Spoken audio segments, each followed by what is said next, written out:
Good morning students. आज हम लोग इंग्लिश ग्रामर में पास्ट परफेक्ट कंटिन्यूअस के बारे में स्टडी करेंगे। Past perfect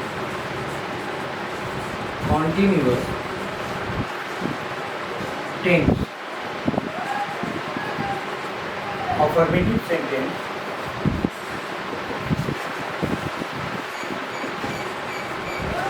for example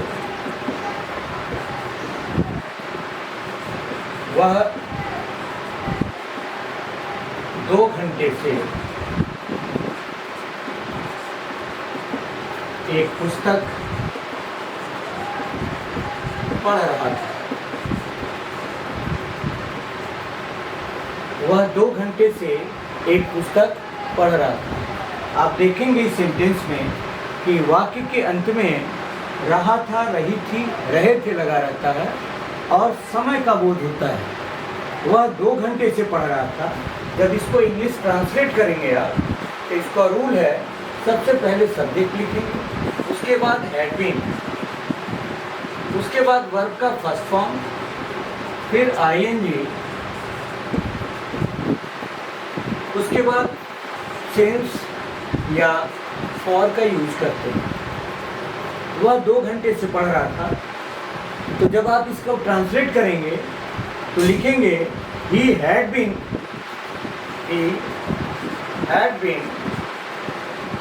reading। Read verb का फर्स्ट फॉर्म है, रीड होता है, आईएनजी जोड़ेंगे।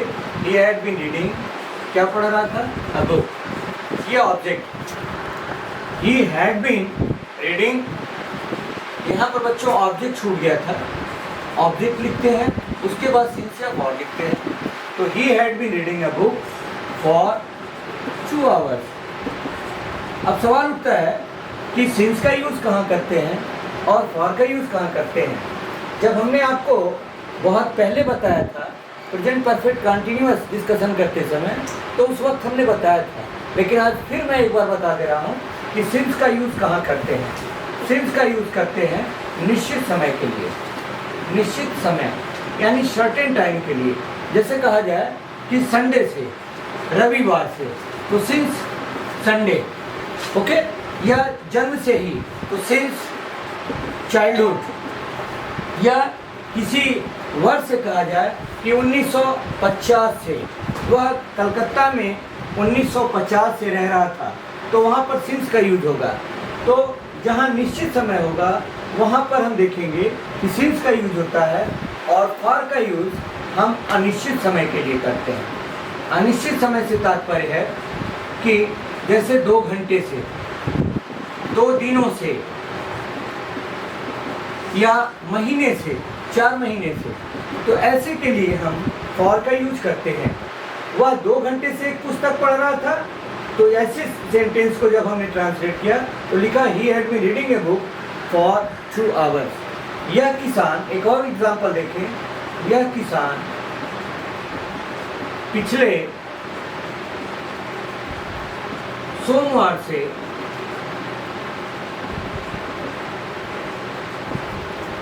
अपने खेत में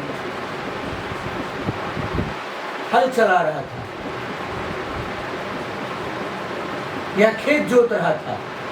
तो ऐसे सेंटेंस को जब हम ट्रांसलेट करेंगे तो लिखेंगे this farmer had been ploughing, PLOUGHING, ploughing his field. Field means खेत, फील्ड मीन्स मैदान भी होता है। This farmer had been ploughing his field since last Monday.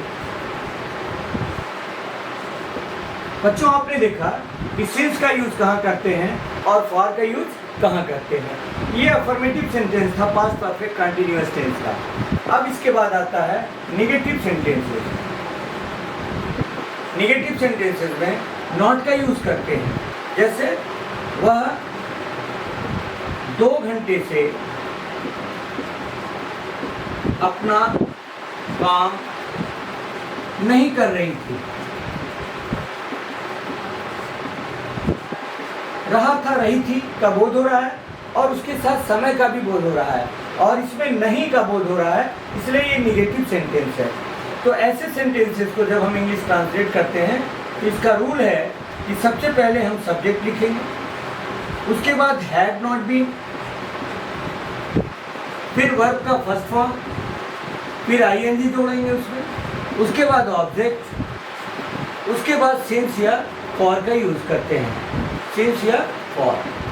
अब आप देखिए, वह 2 घंटे से अपना काम नहीं कर रही थी, तो she had not been working या doing her work, she had not been working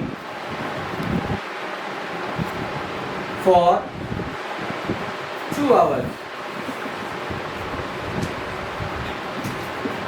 okay, अब उसके बाद आता है निगेटिव के बाद इंट्रोगेटिव सेंटेंसेस।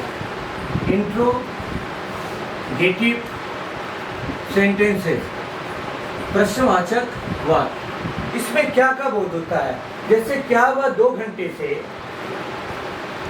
क्या वे 2 घंटे से क्रिकेट खेल रहे थे।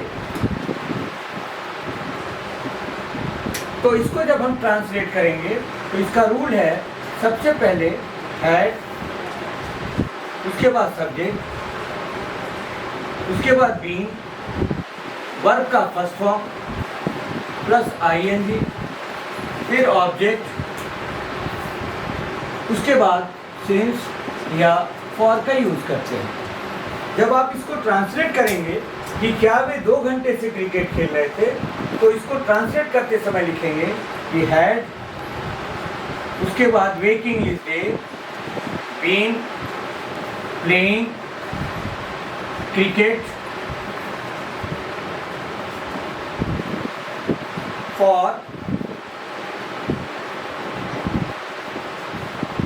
2 hours, had they been playing cricket for 2 hours। उसके बाद आप देखेंगे कि इंट्रोगेटिव के बाद इंट्रोगेटिव निगेटिव माने प्रश्नवाचक भी होगा और नकारात्मक भी होगा। जैसे क्या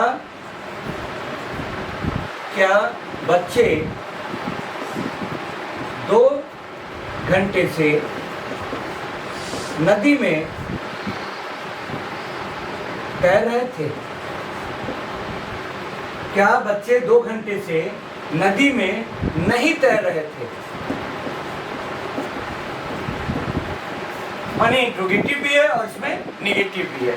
तो इसको जब आप ट्रांसलेट करेंगे तो सबसे पहले लिखेंगे आप had the children not been, swim means होता है तैरना बेटा, और जब आईएनजी जोड़ेंगे तो डबल एम हो जाता है swimming. Had the children not been swimming in the river for 2 hours। क्या बच्चे नदी में 2 घंटे से नहीं तैर रहे थे।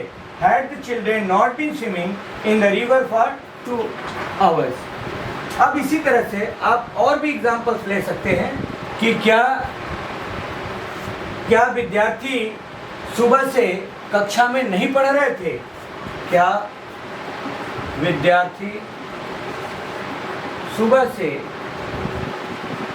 कक्षा में नहीं पढ़ रहे थे।